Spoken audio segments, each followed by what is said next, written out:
Mas agora a gente volta mais uma vez a Brasília, porque neste momento o presidente do Congresso, Davi Alcolumbre, fala aí o seu pronunciamento. Ministro presidente do Supremo Tribunal Federal, ministro Luiz Edson Fachin, e cumprimentar Vossa Excelência, presidente Fachin.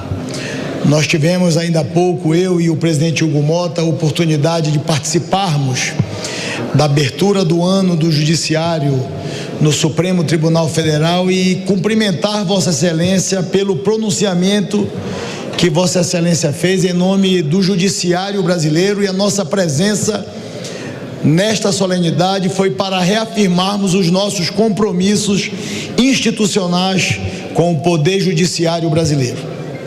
Ao tempo, cumprimentar o ministro da Casa Civil da Presidência da República, senhor ministro Rui Costa, que neste ato representa Sua Excelência, o senhor presidente da República, Luiz Inácio Lula da Silva, que também esteve presente na abertura do ano do Judiciário, e que Vossa Excelência, nesta solenidade, representa o Poder Executivo, representa o Governo Federal e,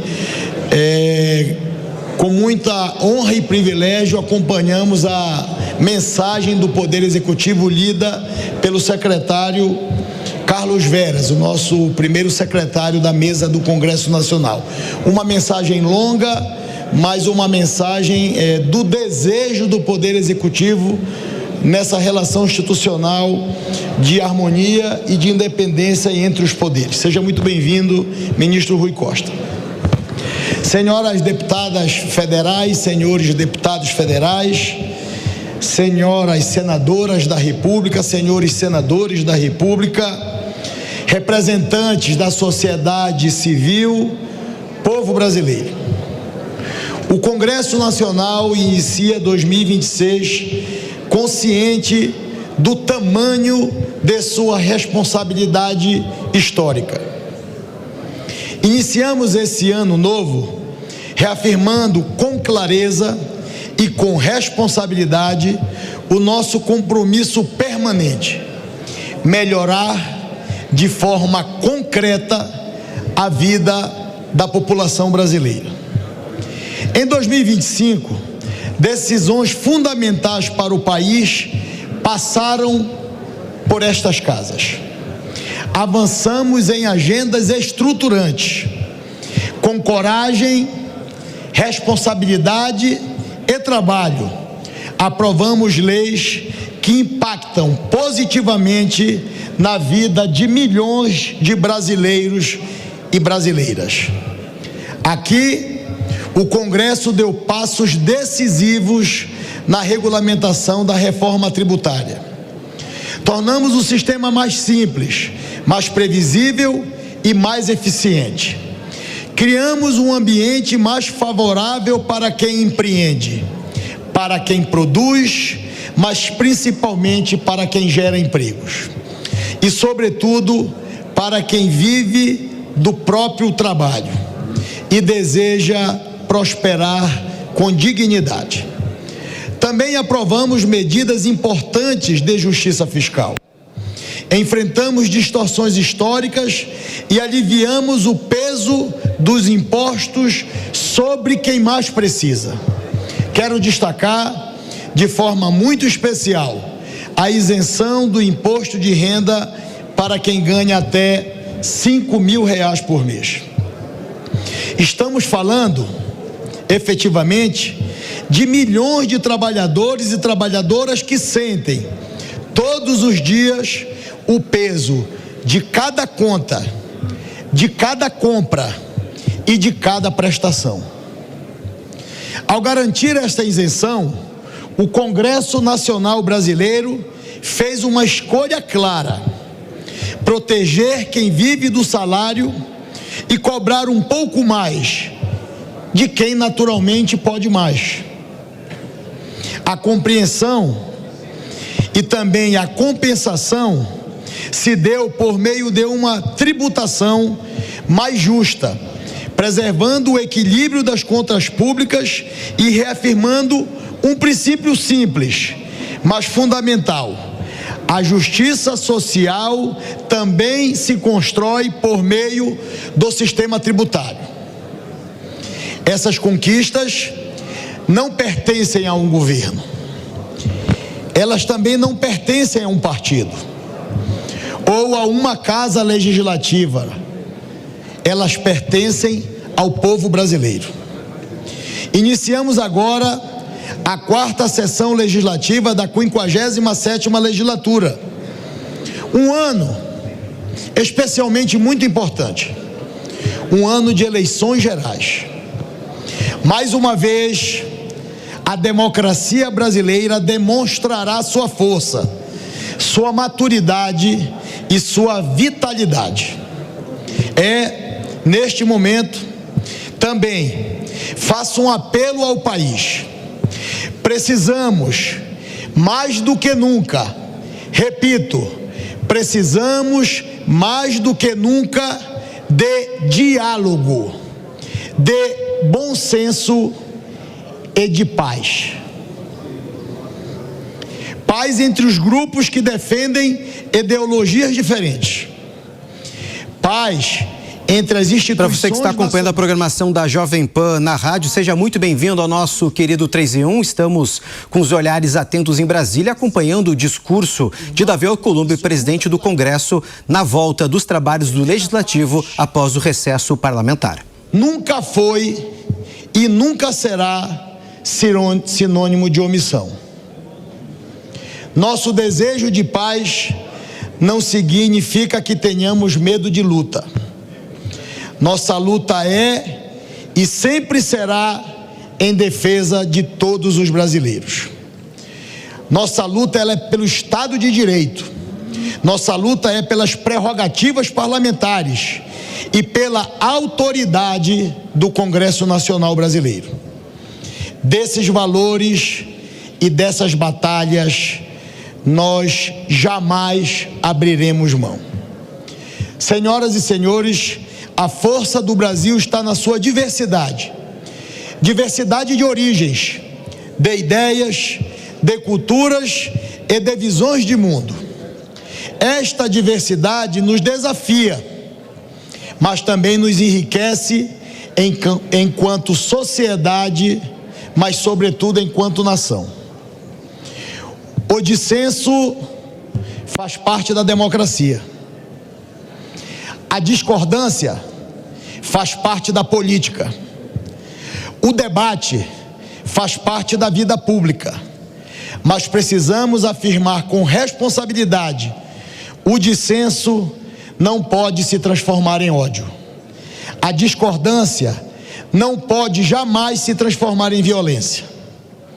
Este Congresso Nacional sabe exatamente o seu papel nesse processo. Quando o Brasil tensiona, é aqui que ele se recompõe.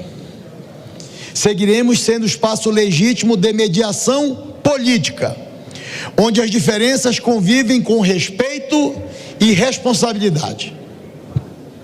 Este é o compromisso que assumo como presidente do Congresso Nacional. Não ampliar conflitos, mas ajudar a resolvê-los.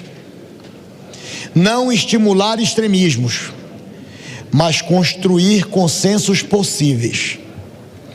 Não fugir das tensões próprias da vida democrática, mas tratá-las com seriedade e, sobretudo, com maturidade.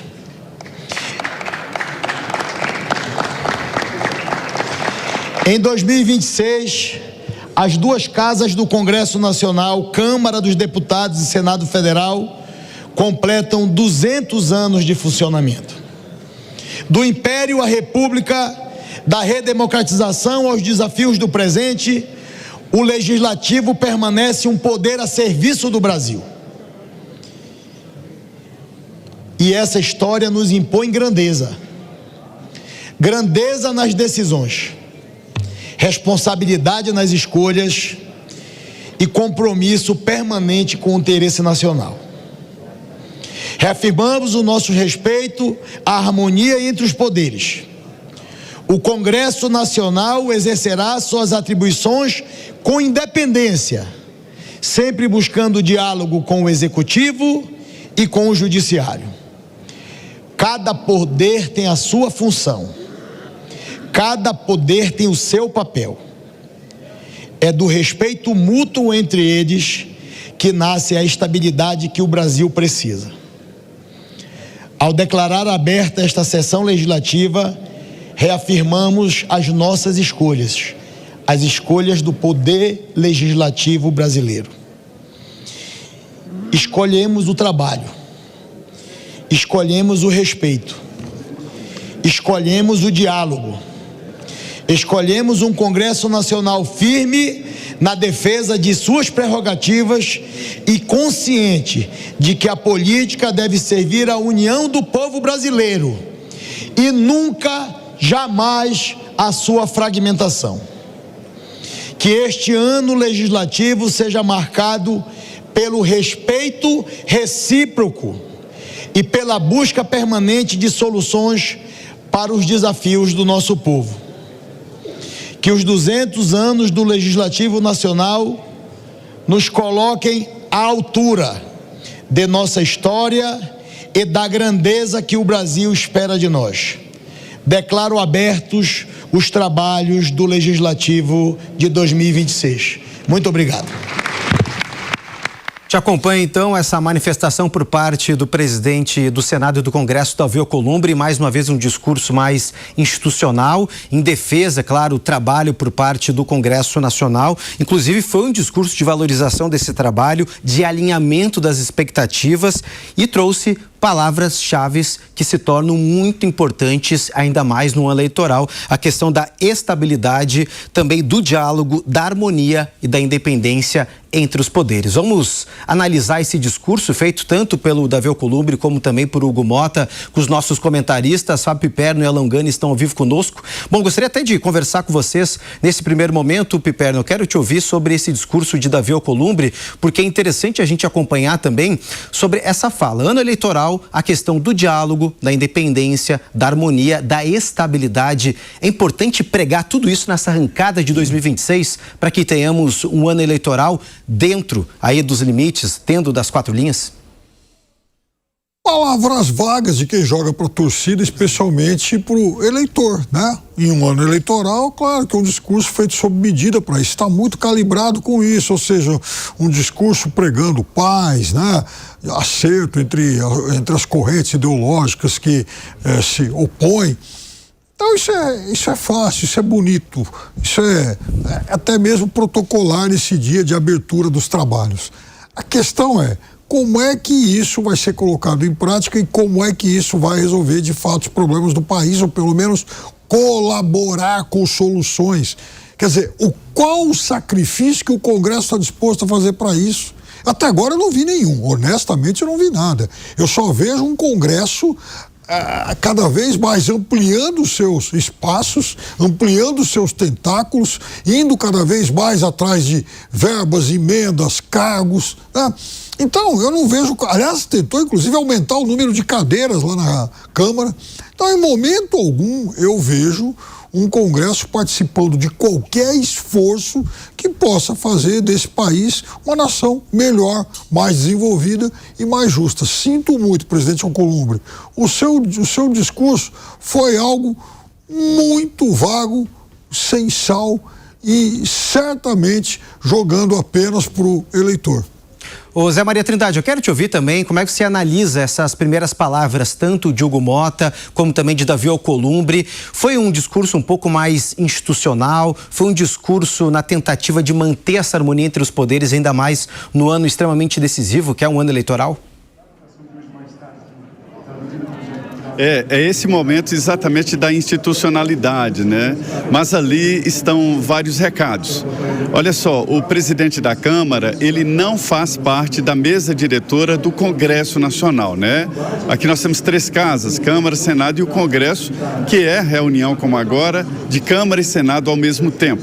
E o Constituinte entendeu que o presidente da Câmara não poderia ficar submisso ao presidente do Senado, né? Então, o presidente do Senado sendo presidente do Congresso, o presidente da Câmara não faz parte. Então, ele não falaria, não estaria na mesa diretora. Mas, mesmo assim, ele faz questão de estar presente na mesa diretora e de fazer um discurso. E é um discurso chamando para institucionalidade, mas um discurso cheio de recados, Diogo Mota. E a indicação aqui, eu conversei com alguns aliados dele, é de que ele vai empurrar até o fim essa história de ficar lá e cá, ou seja, será sim aliado do presidente Lula e do PT num certo momento, mas em outros ele vai fazer um afago ao PL e aos líderes ligados ao ex-presidente Jair Bolsonaro. Na Paraíba, ficar longe do poder é muito complexo, muito difícil. Lá é um estado onde o presidente Lula tem uma força muito grande e o PT tem uma força grande também. Então ele precisa disso para a sua sobrevivência política. Davi Alcolumbre, ele deu um recado muito claro, dizendo o seguinte: olha, eu estou aqui falando de paz, de bandeira branca, mas não é medo. Eu não estou defendendo a paz com medo de guerrear. Ou seja, indicou que a qualquer momento ele pode, de novo, desembainhar a espada e partir para aquela disputa com o presidente Lula. Mas é assim mesmo. Trata-se de um ano eleitoral. A política, durante esse ano, ela se transfere para o estado, para o município e sai exatamente daqui de Brasília. Olha, esta solenidade, a abertura do Congresso Nacional hoje, ela foi esvaziada, pouquíssimos deputados e senadores aqui. É muito grande a importância da instalação, é o último ano legislativo, né? A partir de fevereiro começa um novo período legislativo e uma nova legislatura, daí a importância. Mas veja bem, a pauta está esvaziada mesmo ao Congresso Nacional. Eu diria que a palavra é institucionalidade mesmo, viu?